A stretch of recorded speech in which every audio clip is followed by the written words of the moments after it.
Arkadaşlar selamünaleyküm. Nasılsınız? Umarım iyisinizdir. Evet, yeni bir videoda yine hep beraberiz. Bugün hem hayal gücünüzü arşa çıkaracak, böyle baya böyle bir üst level atlatacak bir yöntem göstereceğim. Hem de bu modülleri hatırlarsanız size daha önceden bahsetmiştim nasıl craftlanır falan. Fakat burada modülleri toplarken daha kolay bir yöntem var. Bir arkadaşımız da yorumlarda da söyledi zaten. Ben bunu o videoyu çektikten sonra keşfetmiştim. Size o yöntemi anlatacağım. Gerçekten modülleri toplarken baya rahatlayacaksınız ve işinizi çok hızlandıracak. O yöntemi de bilmeyen arkadaşlarımız için söylemiş olacağım. Öğrenmiş olacaklar. Şimdi hemen uzay istasyonumuza gidiyoruz. İlk olarak size gemi tasarlarken bir bug var arkadaşlar. Bu bug'dan yararlanılabiliyor. Bunu muhtemelen Hello Games'in gördüğünü ve bilerek bu bug'ı kaldırmadığını düşünüyorum. Çünkü daha önceden de bu tür böyle ufak tefek şeyleri kaldırmıyorlar. Oyuncular da buna göre daha çok alternatif üretebiliyorlar, böyle daha çok content üretebiliyorlar. O yüzden kaldırmıyorlar çünkü çok fazla oyunu etkileyebilecek bug'lar değil. Şimdi ilk önce şöyle yapıyoruz arkadaşlar. Hemen yeni bir tane gemi oluşturma bölümüne giriyoruz. Bakın burada çok basit bir yöntem var.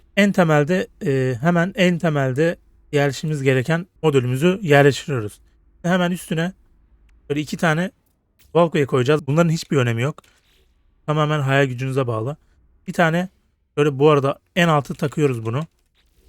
Bunun uçabilmesi için ne gerekiyor? Bir tane uçuş sistemi.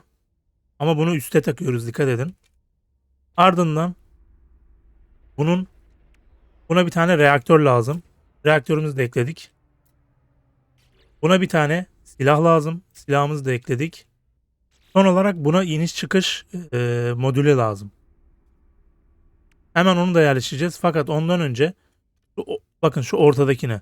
Bunu siliyoruz. Tam olarak şu şekilde olacak. Hemen ardından bir tane landing'i buraya ekliyoruz. Bakın şu anda geminin uçabilmesi için bütün elementler tamamdır. Burada nasıl göründüğünün hiçbir önemi yok, az önce söylediğim gibi.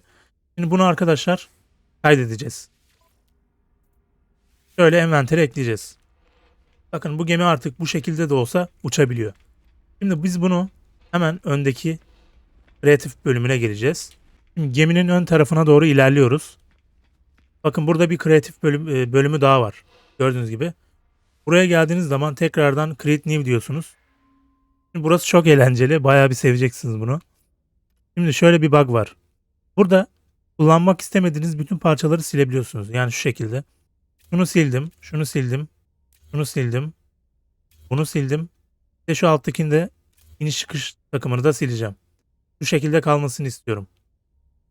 Hemen buradan Leave deyip çıkıyoruz. Bakın artık ne iniş çıkış takımı, ne booster, ne walkway ya da işte herhangi bir şey, hiçbir şey olmadan ben bu gemiyi bu şekilde minyon bir şekilde kullanabileceğim.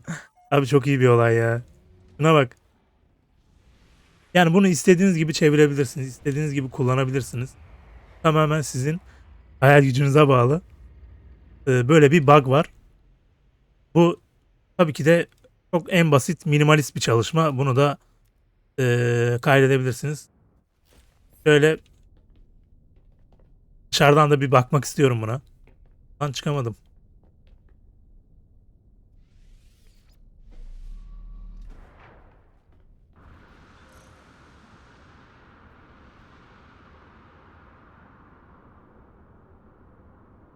Bayağı iyi.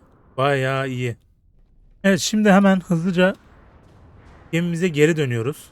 Şimdi ben size modül nasıl craftlanır diye bir video çekmiştim, hatırlarsanız. Bu modülleri bulabilmeniz için çok güzel bir yöntem varmış. Onu videoyu çektikten hemen sonra öğrendim. Ekleyemedim de. O yönteme gideceğiz. O yöntemi bulmamız lazım. Şimdi gidelim, bir tane buldum. Bir tane Paradise Planet buldum bu arada. Bakın hemen hızlıca göstereceğim size. Hatta böyle görünüş modumuzu değiştirelim. Daha kolay olacaktır. Evet, vardık. Hemen hızlıca ilerliyoruz. Şimdi burada bir duralım. İnmeyeceğiz. Şimdi burada otomatik pilota veriyoruz. Bakın burada çok basit bir yöntem var. B'ye basılı tutuyorsunuz. Böyle arıyorsunuz. Evet, bir tane buldum bakın. Salvacı konteyner diye gördüğünüz gibi buldum.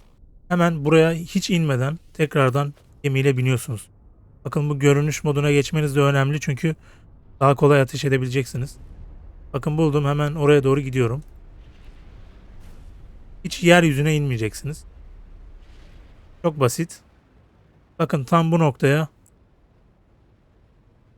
nişan alıp ateş edin. Evet, sanırım aldık. Bakın hemen gördüğünüz gibi engine cover diye taslakları topladık. Tekrardan pilot modunu alıyoruz. Bakın bu işlemler çok kısa. 2-3 saniyelik bir işlem. Tekrardan bakıyoruz. Etrafta var mı? Bakın burada da bir tane var. Bulduk. 500 metre ileride. Hemen hızlıca biniyoruz. Oğlum çok güzel bir yöntem ya. Bak geliyoruz. Bir saniye duruyoruz. Çok gittim, çok gittim, çok gittim. Bu kadar gaza gelmeseniz daha iyi. Şöyle ateş ediyoruz. Evet, bunu da aldık. Bakın kargo kapsülü aldık 2 tane. Sentinel map'i aldık. Güzel. Böyle böyle arkadaşlar toplanabiliyor. Yani bunu bu gezegende mesela bir 10 dakika 15 dakika boyunca yaptık diyelim. Yani elinize inanılmaz bir parça gelecek. Bu şekilde craft sistemini geliştirebilirsiniz. Çok güzel bir sistemdir. Bayağı keyifli bir sistemdir. Dünya benzeri bir gezegen bulduk. Ona da bir bakalım diyeceğim ama çok da yani biraz huzurlu, sakin gibi ama şu şekilde anlayabiliriz. Biraz karanlık. Evet, yani gündüzünde de bakın. Çok da bir şeye benzemiyor. Evet, bu kadardı. Bu arada şu anda etkinliğimiz var. Kendi gezegenimizi bulup o gezegene yerleşeceğiz hep beraber. O yüzden sizin de yardımınıza ihtiyacım var. O etkinliğe de katılmak için görselini hemen veriyorum ve yukarıda kartını bırakıyorum. Çok kısa bir video. O videoyu izleyerek bütün konuya, bilgiye hakim olabilirsiniz. Buraya kadar izlediğiniz için teşekkür ederim. Bir sonraki videolarda görüşmek üzere. Kendinize iyi bakın. Hoşça kalın.